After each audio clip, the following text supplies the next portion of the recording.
What's up, you guys? I'm Eric and welcome back to my channel. No, you grow up. Today's video is going to be my 10th video, so in honor of that I'm going to try to yet again do something a little bit different, and I'm going to do an entire video in front of the camera. So kind of like I talked about in my first video, I hate public speaking. I'm not very good at it, and again, I know this isn't really public speaking, but it's still speaking. It still makes me really nervous to do. And I just want to get better at it. It's kind of a side quest of starting this channel. Mainly I just want to talk about toys and stuff I like, but it's also just going to make me better at speaking. So I'm going to try to do that today. Today's video, the topic is going to be kind of the progression from when I started collecting as an adult to where I am now. So it was about this time, 4 years ago actually, that I started collecting. And we're going to kind of just go from how I got back into it as an adult to where I am today. So fortunately for you, you will not just be subjected to just staring at my ugly face this whole time. I do have plenty of pictures to share with you guys, and they're kind of my collection as it's progressed over the last 4 years. So unfortunately, I don't have a lot of pictures of like my first year and stuff like that, because I probably just wasn't too proud of things to really be taking pictures. But it was right about the first year where I kind of started being like, okay, things are coming together. So ever since then, I've kind of taken a lot of pictures and stuff. So I'm going to try to share as many of those with you as I can today. But just kind of everything that's gotten me from where I was 4 years ago to where I am today, from there being, this used to be Lacey's old yoga studio, and now this is my toy room. So with all that stuff out of the way, we'll get going. Alright, so I did not write a script for this video. I do have some notes in front of me, so that way I kind of hit all the important parts that I made sure I wanted to talk about. I'll just kind of get going into things. So the entire catalyst for this room, which you probably could tell from the thumbnail of this video, one day I was with Lacey at Target and we were checking out, and there was just a bunch of polybags sitting next to the checkout station. I just threw one in there, came home, put it together, and the next day I went back and I bought a little bit bigger set, and the next day a little bit bigger set. And every time me and Lacey went shopping, I'd hit the Lego aisle and I just kept getting bigger and bigger sets. And then from there, that's kind of just how everything took off. So that's really what got me back into things, was Lego. After I kind of started putting Lego and stuff together, it kind of made me start thinking about what I wanted to do with this room. So I kind of just threw my couch in here. It was just where I was going to play video games and stuff like that. And that's kind of actually what I thought this room was mostly going to be for, was gaming.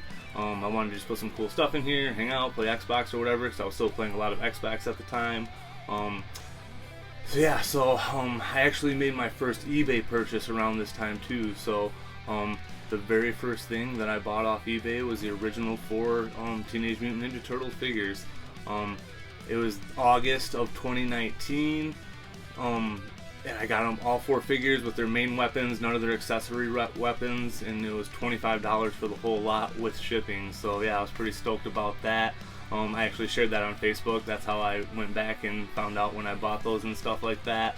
And from there, I knew I kind of wanted to start collecting some other stuff other than Lego.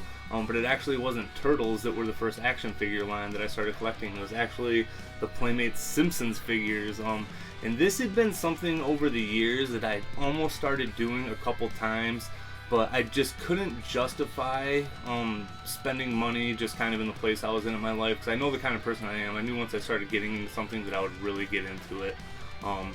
So I started picking up some of the carded Simpsons figures, buying a little bit more Lego, and then it wasn't until probably January of that next year, because that entire Christmas, literally all I got was Lego. That Christmas, all the money that I got from friends, family, anything like that, I saved it all. I went to Walmart the day after Christmas, when they put everything on clearance. And I don't know if you went shopping before COVID started, but clearance deals were legit then. And it was literally like my version of the kids' Toys R Us Super Toy Run. I was just throwing every set in my cart. It was probably one of the funnest shopping trips I've ever had in my life, for sure. I had a blast putting all those sets together, and it was kind of a little bit going into that year after Christmas. So I was sitting on all these sets, so I wasn't really buying a lot of sets, that I kind of started looking at other stuff to buy. So that's when I kind of started getting back into Playmates figures and stuff like that. And then as I was buying Playmates figures, I kept noticing a bunch of modern figures that I had never seen before, because clearly I wasn't into modern. I didn't know about it. I didn't really know what was going on in toys for the last like 20 years or whatever. I hit up the toy aisle and stuff like that just to kind of see what was going on. But again, I wasn't really even looking for turtle stuff. It was mostly like Lego I was still looking at. I accidentally kind of stumbled upon NECA. So I remember I was just looking for Playmates figures one day, and somebody posted the Shredder Krang 2-pack, the Toon 2-pack, and it said Target exclusive, and I was like, huh, what are these? So I noticed it said Target, so I got on Target.com, and it was just for sale on their website. So I went ahead and ordered it, got the free shipping because it was over $35 or whatever. And that's actually how I got my first NECA turtles, and I got those and I was pretty stoked on them. So that's when I kind of tried to start to figure out like what NECA was. And I'd seen these figures, I didn't really understand what they were. I figured out they sold like the old, the first movie figures at GameStop, and I actually saw that the Shredder wave was about to come out with Splinter and the 2 Foot Soldiers. So I figured out what day those were supposed to come out. I called my local GameStop. I went down there and they had a Shredder, a couple Foot Soldiers, and the Splinter. So I ended up just getting the Shredder and the Splinter, which a couple days later I definitely regretted not getting the Foot Soldiers at the time, but I ended up getting plenty of Foot Soldiers. But yeah, I got those figures and I just could not believe the detail on those Shredder and Splinter figures, and those were the ones that really kind of changed the game for me and like really started to get into modern toy collecting. I was still really heavy into Playmates, really heavy at Lego in the time, but that's when I just really started to appreciate the leaps and bounds that have been made in the progress of toys. So I started again like trying to research more stuff on NECA, trying to figure out what they had made, what else was coming out. I figured out like the online toy game and stuff like that, so like Entertainment Earth, Big Bad Toy Store. So I pre-ordered all the Turtles in Time figures from Big Bad Toy Store, and then once Super 7 stuff came out, I just was like, whoa, like what are these? Why are these so expensive? They look just like Playmates figures. What's going on here?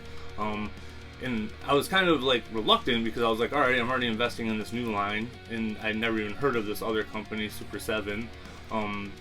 But once I saw kind of a review of what those figures were going to be, that's when I was like, okay, well I'm definitely going to go in on these. These look freaking amazing. And then from there on, that's how I kind of got into those modern lines. I pretty much have ordered everything I can. I started hitting up Targets once that Casey and would come with the Bash Foot Soldier. I can't remember who came with the Bash and the Slash.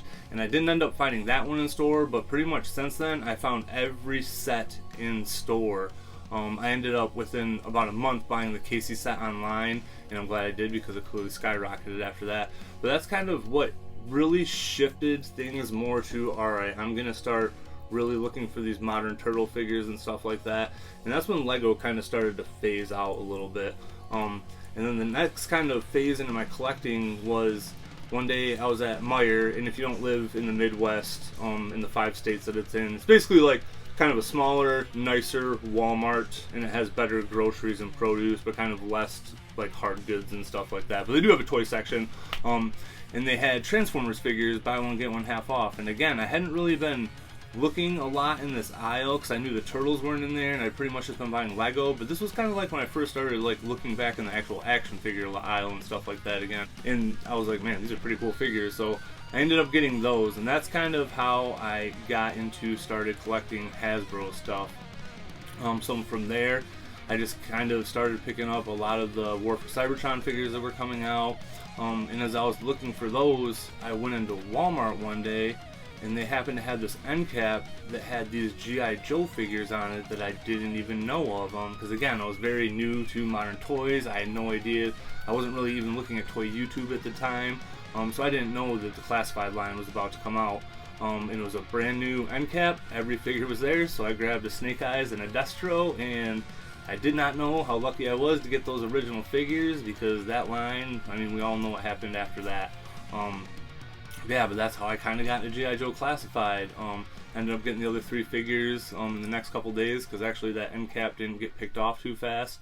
And that's how I got into Classified. And from there, I kind of just started going crazy. I started buying everything. As you'll see in some of these photos, I've collected a lot of stuff that's not even in this room anymore. And the one thing I said that I wasn't going to start collecting was Marvel Legends, because I was already kind of collecting Toy Biz figures at the time. But one day GameStop was having a sale. There was the Cowboy Logan figure on sale. Ended up buying it, and I was like, okay, I'll just collect Wolverine figures. And then from there, I'm just like, alright, I'm going to collect X-Men. And then from there, alright, X-Men, X-Villains, and then X-Book characters, and then it's pretty much just all X-Book characters, and then Spider-Man retro card figures now. The last line that I got into when I put it off for so long was the Motu Classics. So again, I happened to be randomly in the toy aisle when those figures came out. I was like, man, these look awesome, but I have no affinity to this line. Like, I just don't need to start collecting another line. But eventually, I ended up breaking down and getting into that line too. And then from there, I really started thinking about how I needed to pare things down. Because again, I was just collecting out of my budget range. I was collecting way too much stuff, and it just couldn't keep up like that. So I kind of had like the great sell-off is what I call it, where I just started purging my collection of anything that wasn't super important to me or didn't have nostalgic value or just didn't really have a lot of meaning and stuff like that. So once I started getting stuff pared down, it just made it a lot easier to collect. When I was more focused on certain things, I kind of ended out or finished Transformers. There wasn't really anything else coming out I wanted from them.